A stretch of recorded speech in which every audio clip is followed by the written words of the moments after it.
Yada Apostle Dr. Nita Kotegwa Seni Nkwanshen Sama Wodi Abreye. The Adu Soni Badwam Kase Yensamu Achibie mu akwaba. And some of the Otodwa Omubi ya Obetini Nzima East Mensi no Krache. And a day to another matram kunya nyina nim se won kamom emwa emampuntu emfa ntoma pemfra ho ye de honsam no ebebro. Mensi Krache pani a wono so yage natum wa Achiase se wo behwe no fakua yoso aboa ma wonkro no atumpon. Eno ni nsem bi na no pay mede bro sa Adom TV Badwam Kase.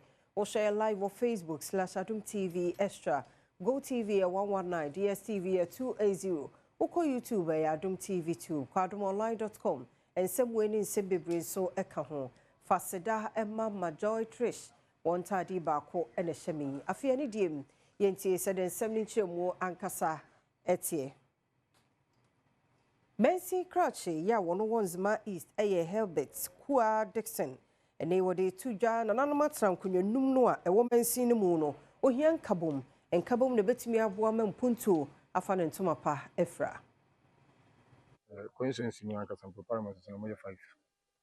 And Azima and Casa 8-2 and a now 2 no, but one no at the house for over 48 years. Ammonia in ya Ulai and our paramount chief. Namia Dum.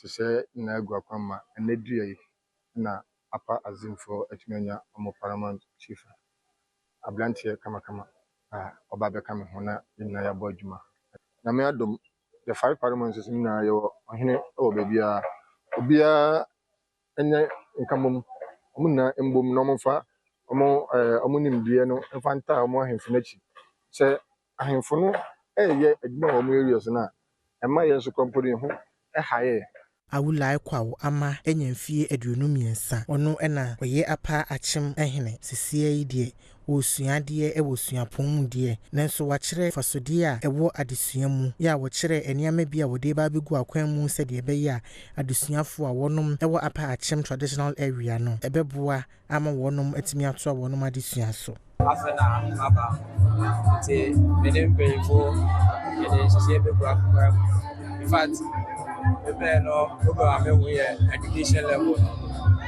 Actually, we now we SHS our team university was 1 year. I'm a student from the University of Ghana, final year student.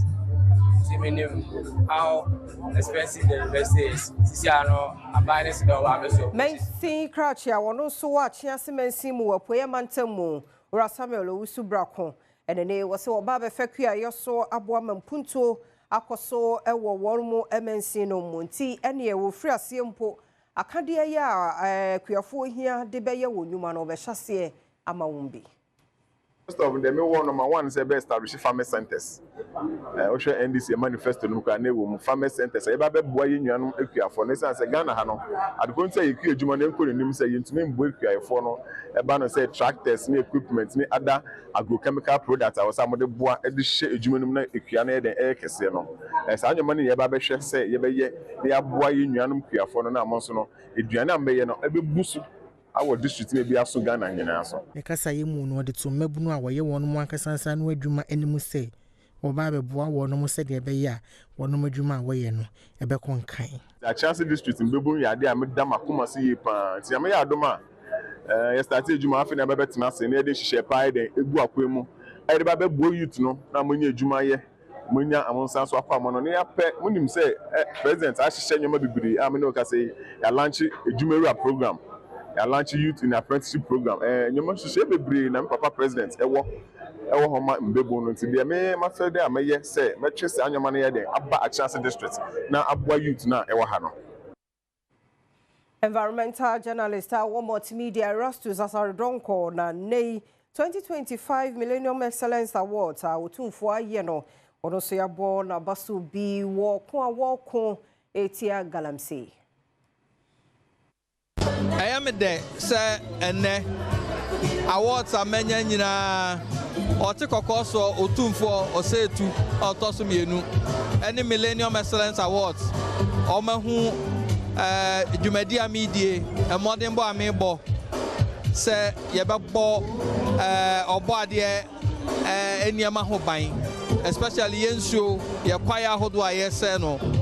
makana bia se adwuma meyɛ no enya amanyosem enya MPP ni NDC ana CPP eye baabi a yɛte ɛwɔ asase so no yɛn nyinaa yɛ banbɔ yɛn nyinaa yɛn kanko na medwen sɛ otumfo ahusade na ɛyɛ manige wei ɛbɛhyɛ me nkrane sɛ mɛkɔso na mayɛ ni ameyɛ no ɛde aboa yɛ to nsafrɛ obia so obia mfa ne nsa mɛka ho sabe yɛbɔ baabi a ɛte ho ban a ɛnyɛ Erastus nkwana ɛfa mu dɛ Adom Kaseɛ ene local government minister onwanyamfo Ahmed Ibrahim ɛbɔ nkɔmɔ ɛna ɔbɔ ɔpemso aba so wɔ saa namuntui. It's not easy to say obenya to be in Erastus nominees in one program like this. So for the king to invite them and honor them is just a great achievement. And I know going forward, ebema nipa bi omo man mo ho we no anya adesua bi afiri mu na obi abomodin ewo ono ba bia yede na akose. Amansan chia me kwadwo ben mreku ama ne bo Millennium Excellence Awards menhia Mensin Cratch won kwanta North Isaiah Dodoi wode to nananom ne adehye wo ho no manim se womomoama empuntuo enkoso na asomdue enye adwuma asomdue ye adwuma ene empuntuo efa ne ntoma pefra na asomdue nso so enye yegyan ntokwako na emom asomdue eye se ye bo ye mpotamu ne ye bo amakro no atumpon any payful odiku payful bekasa because asunje ni wa so ko beja ni ajaye into the more ye ko omuche educate wo musta ye pasunje no minister sunje be yeduma and more of an asunje so award that we will make sure we continue the peace to be there say the be ya asunje betina na soko so Achiase atina ye ncha will be beneficial to the soko say na mambun so benya mfaso fi soko no mu because anya football kwa soko dipa soko ebe boy kwa bebre because omo ye ekwa amaye school die into your project way na say your person say you duma bebre ahumbra seni odoni baku ye wo ye ntem no e na be ma aboy bibia akoso say amika say ye be pekwa ye ni omo besa akasa na the second project na ebe started in August or September no must start duma bebre amaye CB Central hene ubo mabila latru esrese wonumu hia nsupa e wonumu kromu honumu afi mu hia yaresabia e na akwanpa se de be ya ebeboa temamfuo nyina den haya issue esamba haya issue ne health center ya nibi market ya nibi nko ebrenuko efrumran na kwanikoni ngonja e kodru yimneta na ni nyina aka renisi bana aka muntu fa chakwa ni se ni nyina abenfe na mbwaye